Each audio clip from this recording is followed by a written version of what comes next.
எல்லாருக்கும் வணக்கம். இந்த வீடியோவில் நம்ம தளபதி விஜய் சாரோட பையன் ஜேசன் சஞ்சய் அவரை பற்றி இசையமைப்பாளர் தமன் என்ன சொல்லியிருக்காரு, அதுவும் அண்ட் தளபதி 69ஓட ரீசன் அப்டேட்டையும் பற்றி தான் பார்க்க போகிறோம். வாங்க வீடியோக்குள்ளே போகலாம். நம்ம இசையமைப்பாளர் தமன் அவர்கள் விஜய் சாரோட பையன் ஜேசன் சஞ்சயை பற்றி ஒரு பேட்டியில், ஆக்சுவலி ஜேசன் சஞ்சய் நம்ம எல்லாருக்குமே தெரியும், ஒரு ஹீரோவோட, அதாவது டாப் ஹீரோவோட பையன். நார்மலாகவே எல்லாருக்குமே ஹீரோ ஆகணும்னு ஆசை. அதுவும் டாப் ஹீரோவோட பையனுக்கு என்ன ஆசையாக இருக்கும்? அவங்களுக்கும் ஹீரோ ஆகணும்னு தான் ஆசையாக இருக்கும். மியூசிக் டைரக்டரோட பசங்களாக இருந்தால் அவங்களுக்கு மியூசிக் டைரக்டர் ஆகணும்னு ஆசையாக இருக்கும். அப்படி இருந்தும் கூட விஜயோட பையனுக்கு டேரக்டர் ஆகணும்னு தான் ஆசை. அதுலேயும் அவர் ரொம்ப ஸ்ட்ராங்காகவே இருக்கார். அவரோட கதையை கேட்டேன், உண்மையாகவே நான் ரொம்ப ஷாக் ஆகிட்டேன். அந்த அளவுக்கு ரொம்ப அற்புதமான கதை. இந்த கதைக்கு எக்கச்சக்கமான டாப் ஹீரோஸ் நடிக்கக்கூடிய, அதாவது அவங்க வாலண்டியராகவே நான் நடிக்கிறேன் அப்படிங்கிற மாதிரி ஒரு கதை. ஆனால் இந்த கதைக்கு சந்தீப் கிஷன் தான் கரெக்டாக இருப்பான்னு அவரை ஹீரோ ஆக்கிக்கிறது. அது மட்டும் கிடையாது, இதுக்கு நான் இசையமைக்க போகிறேன், நான் என்னோடய பெஸ்ட் வெர்ஷனை கொடுக்கணும்னு ஆசைப்பட்றேன். அது மட்டும் கிடையாது, ஜேசன் சஞ்சயை பற்றி கேட்கும்போது ஆக்சுவலி ஒரு பெரிய ஹீரோவோட பையன் அப்படிங்கிற மாதிரி அவரோட ஆட்டிடியூடை காட்டவே மாட்டார்.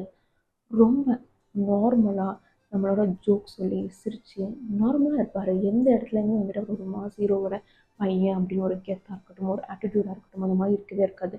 நார்மலாக நம்ம எல்லோரும் பழகிற மாதிரி தான் இருக்கும். ஸோ அந்தளவுக்கு ஒரு சூப்பரான பர்சன் அப்படின்னு சொல்லியிருப்பார்.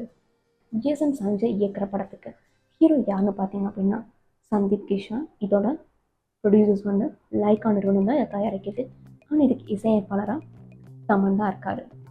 ஸோ ஜேசன் சஞ்சயோட கதையை கேட்டு தமனே அந்தளவுக்கு ஷாக் ஆகிட்டார். அப்போது கண்டிப்பாக அந்த கதை உண்மையிலே ரொம்ப பெஸ்ட்டாக இருக்கும்னு நம்மளாலே யோசிக்க முடியுது. ஸோ நம்ம எல்லாருமே வெயிட் பண்ணிகிட்ருக்கோம். இதோட படப்பிடிப்பு இந்த மாதம் எண்டில் நடக்க தான் இருக்குது. ஓகே, சீக்கிரமாக நம்ம அந்த படத்தை எதிர்பார்க்கலாம். அண்ட் நம்பர் 2, தளபதி 69ஓட அப்டேட். அப்படி என்ன அப்டேட் தானே கேட்க போகிறீங்க. ஆக்சுவலி இதில் டிஜேயும் ஜாயின் பண்ணியிருக்காரு. நிறைய பேருக்கு டிஜேயை ரொம்ப பிடிக்கும். அதுவும் டிஜியோட மியூசிக், அதை தாண்டி டிஜியோட ஆக்டிங் நம்ம எல்லாருக்குமே தெரியும். அசுரனாக இருக்கட்டும், பதுத்தலையாக இருக்கட்டும், ஒரு சின்ன ரோலாக தான் இருக்கும். ஆனால் ரொம்ப ஸ்ட்ராங்காக அந்த கதாபாத்திரத்தில் அப்படியே ஆப்டாக நடிச்சிருப்பார் அந்த டிஜி. அப்படி இருக்கும்போது டிஜி தளபதி 69 இருக்கார் அப்படிங்கும்போது ரசிகர்களுக்கு ரொம்பவே சந்தோஷமாக இருக்குது.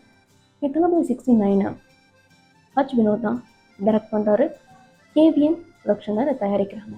இதுக்கு இசையமைப்பாளர் அனிருத் தான் இருக்கார். அது மட்டும் கிடையாது, இந்த படத்தோட முக்கிய கதாபாத்திரங்கள், அதாவது யாரெல்லாம் நடிக்க போகிறாங்கன்னு ஆல்ரெடி ரிலீஸும் பண்ணிட்டாங்க. இதில் வந்துட்டு பாபி தியோல், பூஜா ஹெச், மம்தா பைஜி, பிரியா மணியாக இருக்கட்டும், நாசராக இருக்கட்டும், இந்த மாதிரி எக்கச்சக்க பேர் பிரபலங்களே நடிக்க போகிறாங்க.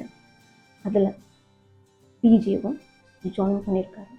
இந்த படம் அக்டோபருக்கு வெளியாகும் அப்படின்னு சொல்கிறாங்க. தளபதி 69ங்கிறது விஜய் சாரோட லாஸ்ட் மூவி. இதுக்கப்புறம் நடிக்க மாட்டேன்னு ஸ்டேட்மெண்ட் கொடுத்துட்டாரு. உண்மையே ரசிகர் எல்லாருக்குமே ரொம்ப வருத்தமான நியூஸ் தான். பிகாஸ் நம்ம அதுக்கப்புறம் விஜய் சாரை பார்க்க முடியாது. தளபதி இல்லையா ஒரு பிளாக் பஸ்டர் ஹிட்டு இருக்காதா அப்படின்னு நிறைய பேர் ஃபீல் பண்ணுறோம். பட் நம்ம தளபதி 69 கண்டிப்பாக பார்ப்போம். ரொம்ப வெயிட்டாக இருக்கணும் எதிர்பார்ப்போம். அண்ட் நம்ம அவளோட எதிர்பார்த்துட்ருக்கோம். ஸோ சீக்கிரமே என்ன படம் ரிலீஸ் ஆகலாம். நன்றி.